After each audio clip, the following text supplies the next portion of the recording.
ওয়াকারুজ্জামান বলছিল যে জীবনের হুমকি আছে জন্য আশ্রয় দিচ্ছে কিছু দুর্বৃত্তকে ক্যান্টনমেন্টগুলোতে। আজ আইএসপিআর থেকে জানানো হয়েছে যে জীবন বিপন্ন 24 জন রাজনৈতিক ব্যক্তিত্ব, 5 জন বিচারক, 19 জন অসামরিক প্রশাসনের কর্মকর্তা, 28 জন পুলিশ অফিসার, 487 জন পুলিশের বিভিন্ন পর্যায়ের সদস্য, বিভিন্ন পাবলিক বিশ্ববিদ্যালয়ের কর্মকর্তা সহ বিবিধ 12 জন এবং 51 জন পরিবার পরিজন সহ মানে স্ত্রী এবং শিশু সহ মোট 626 জনকে বিভিন্ন সেনানিবাসে আশ্রয় প্রদান করা হয়। আবার পরিস্থিতি উন্নতি হইলে 615 জন স্ব উদ্যোগে সেনানিবাস ত্যাগ করে। আবার ওই বিজ্ঞপ্তিতে বলা আছে যে আশ্রয় প্রদানকৃত ব্যক্তিদের মধ্যে এখন পর্যন্ত 4 জনের বিরুদ্ধে অভিযোগ অথবা মামলার ভিত্তিতে যথাযথ আইনি প্রক্রিয়া অনুসরণ করে আইন শৃঙ্খলা বাহিনীর কাছে হস্তান্তর করা হয়েছে। আমি সবার কথা বাদ দিলাম, 4 জনের বিরুদ্ধে তো অভিযোগ আছে, তাই না?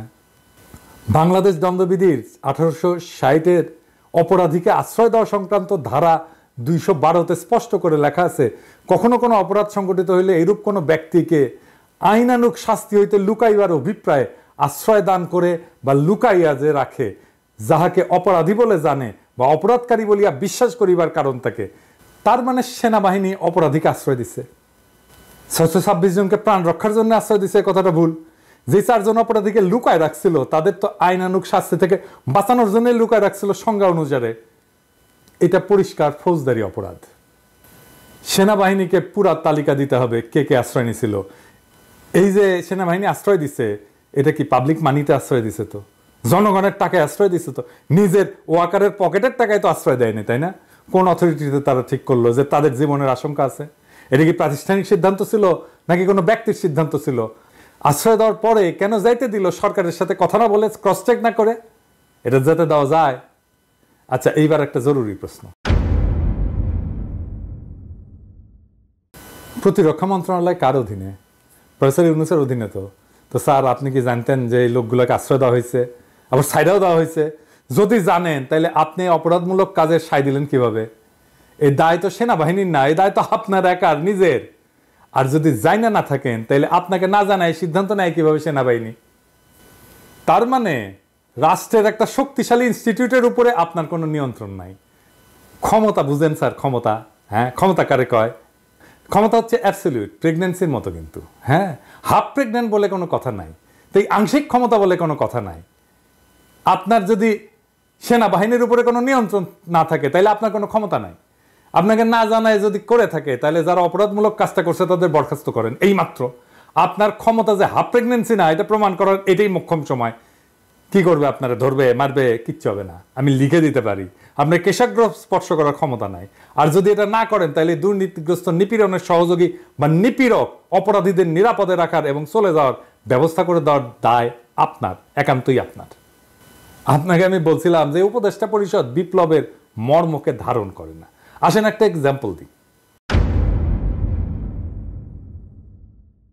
দেখেন, আপনার পাওয়ারফুল উপদেষ্টা আসিফ নজরুলের ঘরে শোভা পাচ্ছে শেখ মুজিবের ছবি। হ্যাঁ, যে শেখ মুজিবের স্ট্যাচু ভাঙা হইলো সারা বাংলাদেশ জুড়ে, এমনকি ক্যান্টনমেন্টের মধ্যেও ভাঙা হইলো, তাই না? সেনারাই ভাঙছে, শেখ মুজিবের ছবি নামায় ফেলছে সেনারাই, সৈনিকেরাই। আসিফ নজরুল বলতে পারে যে সংবিধান অনুসারে সে জাতির পিতা, তাহলে মুজিবের মূর্তি যারা ভাঙছে তারা সব অপরাধী সংবিধান অনুসারে। আপনি নিজে অবৈধ, কারণ তত্ত্বাবধায়ক সরকার বলে কিছু সংবিধানে নাই। আরো শুনবেন, হাসিনাটা আইন বানায় গেছে 2009-এ। আইনটার নাম হচ্ছে জাতির পিতার পরিবার সদস্যদের নিরাপত্তা আইন 2009। তো এই আইনে বলা আছে যে জাতির পিতার পরিবারের সদস্য মানে শেখ মুজিবের, মানে ওই যে সোহরাওয়ার্দীর বডিগার্ডের জীবিত 2 কন্যা শেখ হাসিনা, শেখ রেহানা এবং তাদের সন্তানাদিদের বোঝাবে। এবং 3 নম্বর ধারায় বলা আছে, এই আইনকে প্রাধান্য দিয়ে বলা আছে আপাতত জারি আছে এমন অন্য আইন যাই থাকুক না কেন এই আইন কার্যকর হবে। এবং এই আইন অনুসারে ভিআইপির জন্য যেরকম নিরাপত্তা ব্যবস্থা আছে সেরকম নিরাপত্তা সরকার জাতির পিতার পরিবার সদস্যদেরকে আজীবন সর্বস্থানে প্রদান করবে। এবং এটার একটা উপধারা আছে 1, এখানে উল্লেখিত নিরাপত্তা প্রদানের ক্ষেত্রে সরকার পরিবার সদস্যদের মতামতকে প্রাধান্য দেবে এবং এই পরিবারের নিরাপত্তা বিধান শর্তে তাদের দ্বারা নির্ধারিত শর্তে উক্ত পরিবার সদস্যগণের প্রত্যেকের জন্য নিরাপদ এবং সুরক্ষিত আবাসনের ব্যবস্থা গ্রহণ করবে এবং সেসব বিবেচনায় প্রয়োজনীয় অন্যান্য সুবিধাবলীও তাদেরকে প্রদান করবে। তার মানে আপনি যে সংবিধান মেনে হাসিনাকে সুরক্ষা দিতে বাধ্য, জয় আসলেও সুরক্ষা দিতে বাধ্য। এই জন্যই জয় বলে যে সে দেশে আসবে, হাসিনা বলে সে দেশে আসবে। এই যে কনফ্লিক্ট, এটাকে আপনাকে রিজলভ করতে হবে। আপনাকে সংবিধানের পথে হাঁটতে যারা প্ররোচিত, প্রলুব্ধ এবং বাধ্য করছে, তারা আপনাকে এই কনফ্লিক্টের মধ্যে রেখে দিছে। এবং এই কনফ্লিক্ট আপনি যদি রিজলভ না করেন, তাহলে বিপ্লব অসম্পূর্ণ। মনে রাখবেন, বিপ্লব সংবিধানের চাইতে বড়, জনতা সংবিধানের চাইতে বড়। সেই জনতা আপনাকে অভিষিক্ত করছে, আপনি সংবিধানের চাইতে বড়। আপনি যা করবেন সেটাই আইন। এবং আপনাকে যারা সংবিধান মানতে বাধ্য করছে, প্রলুব্ধ করছে, প্ররোচিত করছে, তারা দেশের জনগণের সার্বভৌম আকাঙ্ক্ষার বিরুদ্ধে কাজ করছে। আমি আমার এপিসোডে শহীদদের কথা বলি মাঝে মাঝে। আজ আমি দুইজন আহতের কথা বলবো। প্রথমে হাফেজ হোসাইন, এক হাত হারায় আর এক হাত নিয়ে লড়াইয়ে নামবে, যদি আবার ডাক আসে সেটা বলতেছে এক হাত হারায়। এমন হাজারো যুবক পঙ্গু হয়েছে, তাও লড়াইয়ের মনোবল তারা কিন্তু হারায়নি। শোনেন তার মুখেই কথাটা শোনেন। এবং যদি আমার দেশ আবারও যদি বিপদে পড়ে, ইনশাল্লাহ এই এক হাত দিয়ে আবারও লড়াইতে নেমে যাব ইনশাল্লাহ। আমার দেশের জনগণ এবং আমার দেশের আমি নিজে ভালোবাসি, আমার দেশের আমি ভালোবাসি এবং আমার দেশের যে মানুষ, আমি দেশের মানুষেরও অনেক ভালোবাসি। যদি ইনশাল্লাহ আবার ডাক আসে, ইনশাল্লাহ এক হাত দিয়ে আবার লড়াই করতে যাব। আমি মাওলানায় পড়ি, হাফেজি শেষ করে মাওলানায় পড়ি। আমি হাফেজি শেষ করে মাওলানায় পড়াশোনা করি।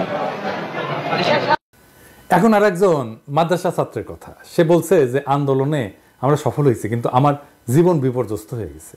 এখন অন্যের সাহায্য ছাড়া চলতে পারি না। গুলি লেগে এক চোখ পুরোপুরি নষ্ট হয়ে গেছে। ডাক্তার বলছে অস্ত্রোপচার করলে আর এক চোখ ভালো হইতেও পারে। কখন দিন কখন রাত কিছুই বুঝি না। মা বাবাকেও দেখি না কতদিন। জীবনে এর চেয়ে বড় কষ্ট আর কি হতে পারে? এই মাদ্রাসা ছাত্র আজিজুল হক ব্রাহ্মণবাড়িয়ার বাঞ্ছারামপুর উপজেলার তেজখালী ইউনিয়নের বাহেরচর গ্রামের কৃষক কামাল মিয়ার ছেলে। আজিজুল নরসিংদী সদর উপজেলার মাধবদী এলাকার পৌনাপুর ইসলামে ফাজিল মাদ্রাসার এইচএসসি দ্বিতীয় বর্ষের শিক্ষার্থী। পড়াশোনার পাশাপাশি তিনি একটা টেক্সটাইল মিলে চাকরি করতেন। তার এই আয়ে চলত পড়াশোনা আর সংসার। গত 18 জুলাই মাধবদী এলাকায় বৈষম্য বিরোধী ছাত্র আন্দোলনে গিয়ে গুলিবিদ্ধ হন। এরপর থেকে তার জীবন যেন থমকে গেছে। আজিজুল বলেন, কি যে দুর্বিষহ কষ্টে দিন যাচ্ছে তা কাউকে বোঝাতে পারবো না। আমার চোখের আলোর সঙ্গে সংসারের আলোও নিভে যাচ্ছে। আমার দুই চোখের দৃষ্টিশক্তি হারালে সংসার কিভাবে চলবে, এই চিন্তায় ঘুম আসে না। সেদিনের ঘটনা বর্ণনায় তিনি বলেন, পুলিশ ইচ্ছা করেই আমাদের উপর নির্বিচারে গুলি চালিয়েছিল। আমার মাথা এবং মুখের বিভিন্ন অংশে গুলি লাগে। বন্ধুরা প্রথমে নরসিংদী সদর হাসপাতালে নিয়ে যায়, এরপর ঢাকা মেডিকেল কলেজ হাসপাতাল, পরে জাতীয় চক্ষু বিজ্ঞান ইনস্টিটিউট ও হাসপাতালে যাই। তখন রোগীর ভিড়ের কারণে ডাক্তাররা আমাকে রাখতে চাননি। ওই দিনই চক্ষু বিজ্ঞান ইনস্টিটিউটে অস্ত্রোপচার করা হয়। ডাক্তার জানান, গুলি লেগে বাচক পুরোপুরি নষ্ট হয়ে গেছে। আজিজুলের বাবা কামাল হোসেন বলেন, টাকার অভাবে আমার সন্তান অন্ধ হয়ে যাবে এটা আমি ভাবতেই পারছি না। বড় ছেলের মৃত্যুর পর আজিজুল সংসারের হাল ধরেছে। লেখাপড়ার পাশাপাশি সে চাকরি করে সংসার চালিয়ে আসছে। তার চিকিৎসা করার মতো টাকা আমার কাছে নাই। এ পর্যন্ত যা চিকিৎসায় খরচ করা হয়েছে তার বন্ধুবান্ধব, আমাদের আত্মীয় স্বজনের কাছ থেকে নিয়েছি। আমার এই ছেলের কিছু হয়ে গেলে আমরা কিভাবে বাঁচব? আজিজুলের মতো হাজারো যুবক এই আন্দোলনের দৃষ্টিশক্তি হারিয়েছে। আর আপনার স্বাস্থ্য উপদেষ্টার আহতদের দেখতে যাওয়ার সময় হয় নাই। আহতদের একটা তালিকা পর্যন্ত করতে পারে নাই স্বাস্থ্য মন্ত্রণালয়। অনেকে চিকিৎসার জন্য হাহাকার করতেছে, টাকার অভাবে চিকিৎসা করতে পারতেছে না। এমনিতে আওয়াজ দিচ্ছে সমস্ত চিকিৎসার দায়িত্ব নিলাম। খবরের কাগজে কি লেখা হচ্ছে? কোনটা বিশ্বাস করবো? আপনার চিকিৎসার দায়িত্ব নিছেন নাকি নেন নাই? কি আর বলবো? আপনার সরকার কিন্তু অস্বাভাবিক দ্রুততায় জনপ্রিয়তা হারাইতেছে। ওদের চোখের আলো নিভে গেলেও আগামীর বাংলাদেশ আপনার চোখে দেখতে চাইছিল ওরা। ওদের শরীর পঙ্গু হয়ে গেলেও আপনার শক্তিতে উঠে দাঁড়াইতে চাইছিল ওরা। এটি বিপ্লবী সরকার। বিপ্লবী সরকার বিপ্লবের সৈনিকদের দেখভাল করে, বিপ্লবকে রক্ষা করে, বিপ্লবের মর্মকে ধারণ করে। প্রফেসর ইউনূস, আপনি কি তাদের চোখের আলো হতে পারবেন? আপনার উপরে ভর দিয়ে কি পঙ্গু যোদ্ধারা উঠে দাঁড়াতে পারবে? বাংলাদেশ কি আদৌ এই ধ্বংসস্তূপ থেকে আবার উঠে দাঁড়াতে পারবে? এটা নির্ভর করতেছে একমাত্র এবং একমাত্র আপনার উপরে। আমরা পুরা জাতি আপনার দিকেই তাকায় আছি। বিপ্লব যেন রক্ষিত হয়, বিপ্লব যেন অগ্রসর হয়, বিপ্লব যেন বেহাত হয়ে না যায়। আশা করি আমাদের সকলের আকাঙ্ক্ষা আপনি বাস্তবায়ন করবেন এবং এই সকলের আকাঙ্ক্ষা বাস্তবায়ন করার জন্য প্রথম যেই কাজটা আপনার নিরঙ্কুশ ক্ষমতা প্রতিষ্ঠিত করবেন। সারা দেশবাসী আপনার সাথেই আছে, সারা দেশবাসী আপনার সাথেই থাকবে। ইনকিলাব জিন্দাবাদ।